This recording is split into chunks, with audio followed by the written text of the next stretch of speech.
زاي سين شين صاد ضاد طاء عين غين فاء قاف كاف لام ميم نون هاء واو ياء ياء هذه حروف الهجاء.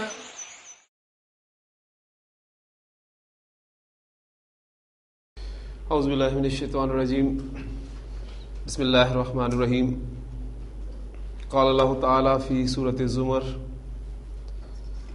اللہ نزل احسن الحدیث کتابا متشابہا مثانی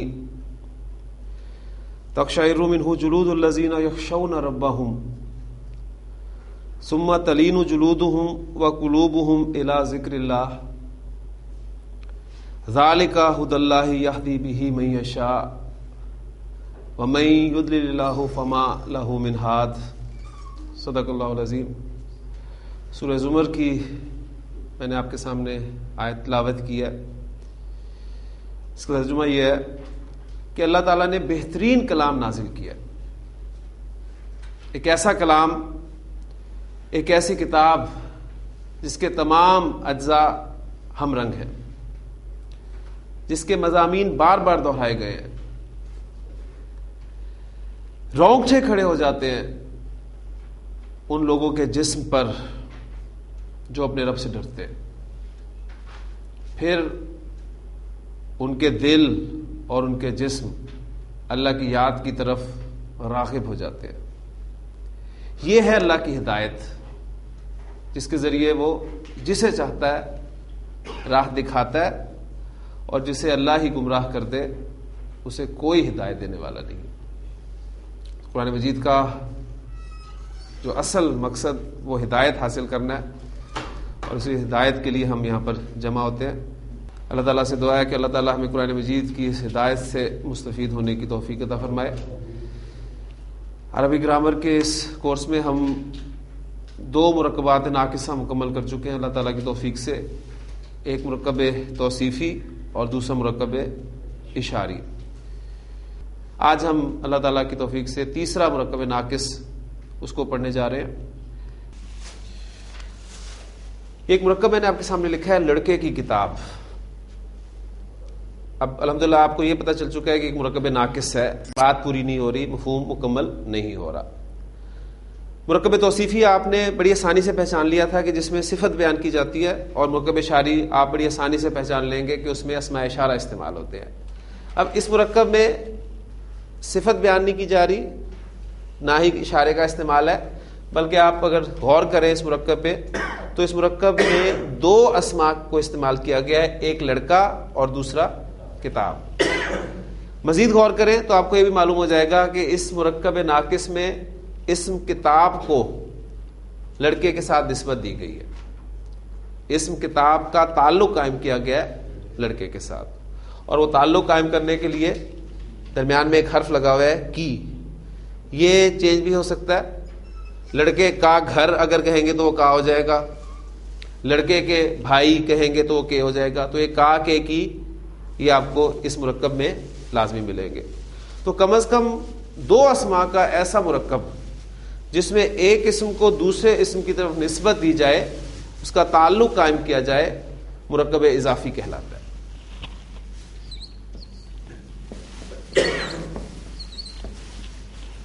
مرکب اضافی ایک ایسا ناقص مرکب ہے جس میں ایک اسم دوسرے اسم کی طرف نسبت دیا جاتا ہے. اب جس طرح ہم نے مرکب توصیفی میں مرکب کے 2 اجزاء سمجھے تھے، ایک موصوف تھا دوسرا صفت تھا. مرکب اشاری میں 2 اجزاء سمجھے تھے، ایک اشارہ دوسرا مشار الیہ. تو مرکب اضافی میں بھی ہم اب وہ 2 اجزاء کے حوالے سے بات کریں گے. جس اسم کو نسبت دی جائے، آپ نے پہچان لیا کہ کتاب کو نسبت دی جا رہی ہے، کتاب کا تعلق قائم کیا جا رہا ہے. جس اسم کو نسبت دی جائے اسے مضاف کہتے ہیں. جس اسم کا آپ تعلق قائم کرتے ہیں اسے مضاف کہا جاتا ہے، اور جس اسم کی طرف نسبت دی جائے وہ مضاف الیہ کہلاتا ہے. یہ ہمارا مرکب اضافی، اس کے 2 اجزاء آپ کے سامنے آ گئے. اب ہم مرکب اضافی عربی زبان میں کنسٹرکٹ کرنے کا طریقہ سیکھیں گے. تو یہاں پہلی بات جو ہے وہ آپ نوٹ کر لیں کہ عربی زبان میں اردو زبان کی ترکیب کے برعکس مضاف پہلے آتا ہے اور مضاف الیہ بعد میں آتا ہے. بالکل وہی مرکب توصیفی والا حساب. اردو میں صفت پہلے موصوف بعد میں، لیکن عربی زبان میں موصوف پہلے اور صفت بعد میں. لہٰذا ہم نے اس کا نتیجہ کیا نکالا تھا؟ ہم نے تیر چلائے تھے. لہٰذا آپ کو یہاں ایک مرتبہ پھر جو ہے وہ تیر چلانے پڑیں گے.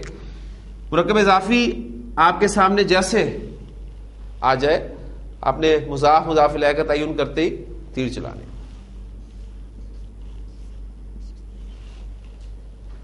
اب ہم مضاف کے اور مضاف الیہ کے قواعد، ان کے لیے شرائط کیا ہیں، ان کو سمجھیں گے.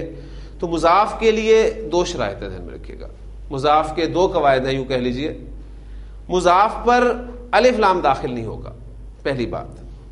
ٹھیک، مضاف کے قواعد.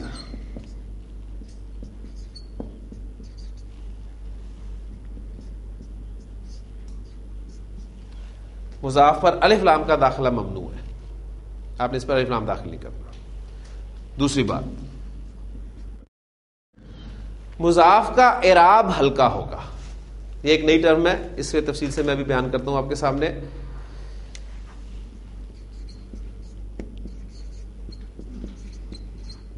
کہ اعراب ہلکا ہونے سے، اسم کے اعراب ہلکا ہونے سے کیا مراد ہے.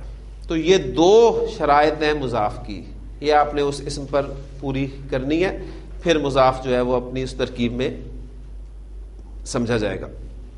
الف لام ممنوع، الف لام آپ نے داخل نہیں کرنا مضاف پر کبھی بھی اپنے اس لیول پہ. ہر قاعدے کا کوئی نہ کوئی ایکسیپشن ہے. ٹھیک، وہ ہمارے اس کورس سے باہر کا لیول ہوگا اگر کہیں ہوا ہے. اور دوسری بات اس کی یہ کہ اس کا اعراب جو ہے وہ آپ نے ہلکا کرنا ہے. اور مضاف الیہ کے لیے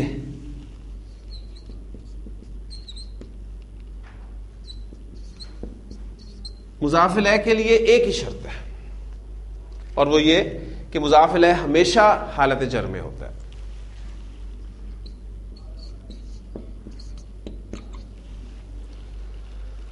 تو وہ جو ایک سلسلہ چل رہا تھا کہ اسم کی نارمل حالت رفع ہوتی ہے، پھر کسی نہ کسی وجہ سے وہ اپنی حالت چینج کرتا ہے، نصب میں جاتا ہے، جر میں جاتا ہے. تو الحمدللہ آج ہم کسی بھی اسم کے حالت جر میں جانے کی پہلی وجہ وہ آج سیکھیں گے کہ جب بھی کوئی اسم کسی مرکب اضافی میں مضاف الیہ کی جگہ پر استعمال ہو رہا ہوتا ہے تو وہ ہمیشہ حالت جر میں ہوتا ہے. اس کے لیے ایک ہی شرط ہے کہ وہ ہمیشہ آپ کو حالت جر میں ملے گا. الف لام کا داخلہ ممنوع، حالت جر میں اسم کا ہونا، ان دونوں چیزوں سے آپ واقف ہیں. ایک نئی چیز آپ کے سامنے آئی ہے، اعراب ہلکا ہونا. تو اعراب ہلکا کسی اسم کا کیسے کیا جاتا ہے وہ میں اب آپ کو سکھاتا ہوں. دو باتیں اس میں آپ نے یاد رکھنی ہے کسی بھی اسم کا اعراب ہلکا کرنے کے لیے، کہ اسماء کی وہ اقسام یا کیٹیگریز جن پہ تنوین آتی ہے، اسماء کی جن کیٹیگریز پر تنوین آتی ہے ان کی تنوین ہٹا دیں، اعراب ہلکا ہو جائے گا. اب یہاں ہم پچھلے سبق کو یاد کرنے کی کوشش کریں گے کہ اسماء کی کس کس کیٹیگری پہ تنوین آ سکتی ہے. سب سے پہلی بات کہ تنوین علامت ہے منصرف کی، تو واحد مذکر اسم پر تنوین آتی ہے.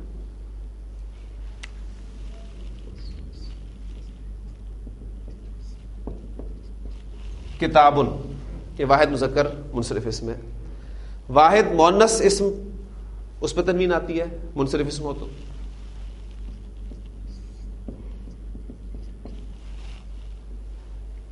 اس کے بعد تنوین کہاں پر آتی ہے؟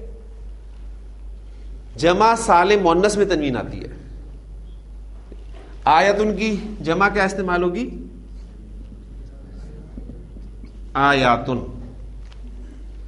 پھر تنوین کہاں کہاں آتی ہے؟ جو آپ کا جمع مکسر کا وزن ہے، منصرف وزن، اس پہ بھی تنوین آتی ہے. کتاب کی جمع کیا استعمال ہوتی ہے؟ کتبن.